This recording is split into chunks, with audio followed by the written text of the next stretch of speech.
often features dark characters, ranging from predators to pedophiles to sociopaths. Do you ever feel uncomfortable expressing those aspects of your creativity? Why or why not? No. I mean, I figure if you're going to make art, you make it all the way. If you're going to write creepy stories, you make them creepy. That last story about the creepy human statue would have been significantly less successful if I go, well, I'll make it about a nice human statue. Actually, it might not have been significant. When we wound up making that film, Statuesque, I did actually have a very nice human statue who follows somebody home and appears in various parts of his house. No, she was creepy. How nice. It was creepy and nice. The one in that story wasn't nice at all. No, I figure I like my nice characters to be nice. I like my creepy characters to be creepy.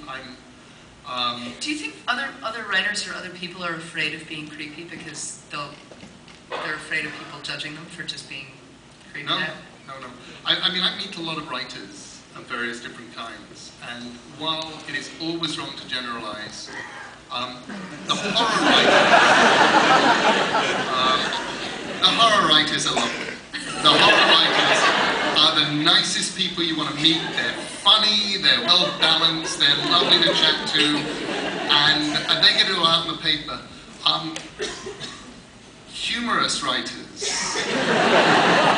If you ever want to gaze upon a tortured soul, the kind of person who they will eventually, possibly even, if they're lucky, the best they'll say is, well, he seemed so nice, but they're not even going to say that. They'll say, yes, we saw it coming. Writers of television sitcoms. These people twitch. How about romance novelists? How about romance novelists? I once, I don't know. I meet a few romance novelists, but I had a plan some years ago. I imagine they'd be the worst. I actually was going to go incognito to the Romance Writers of America thing, and I had it all set up, and I was going to go with Elisa Whitney, who was my editor for years at DC Comics, and then became a sort of a slightly weird and wonderful chick lit kind of writer for a while.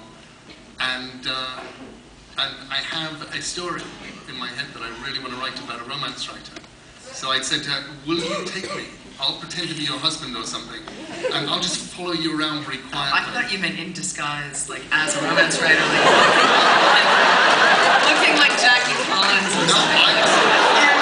The idea was I'd just be the guy standing. I was going to be the guy standing behind Elisa while I observed romance writers secretly.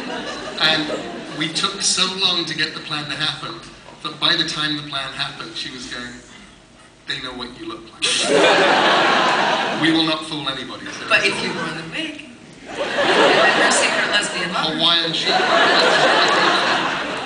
Okay, here's my last one. Making mixed... People would be going, what an incredibly ugly woman. Making mixtapes is one of the modern traditions of dating. Did you make any for each other, and if so, what was on them? We have promised each other mixtapes. Many times. We do. We are the best people at promising each other mixtapes. Because we'll talk about bands and things, and then we'll say, I'll do you, and of course now it's not a mixtape. We say, I'll burn you a CD, or I'll get you some... Burning someone a CD is just not right. But we never do It doesn't take as much effort. It used to take, I remember making a mixtape for a boyfriend or a friend. It used to take an entire night. And it was such a commitment, because you'd have to sit there and do other shit while the song played, and you would you'd make the artwork yourself. It took like 5 hours to make a really decent 90-minute mixtape. Now we're fucking lazy. It's just like, here, I'll email you. It will take me no effort. It's unromantic. Sorry.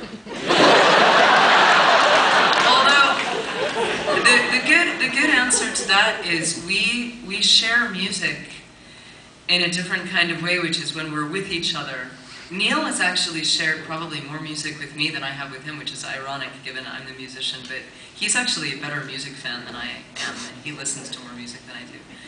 And some of the songs that we're playing tonight, and some of the songs that I've incorporated into my set have actually come because Neil has a really good ear for stuff that I'll like, and also stuff that I'll want to cover.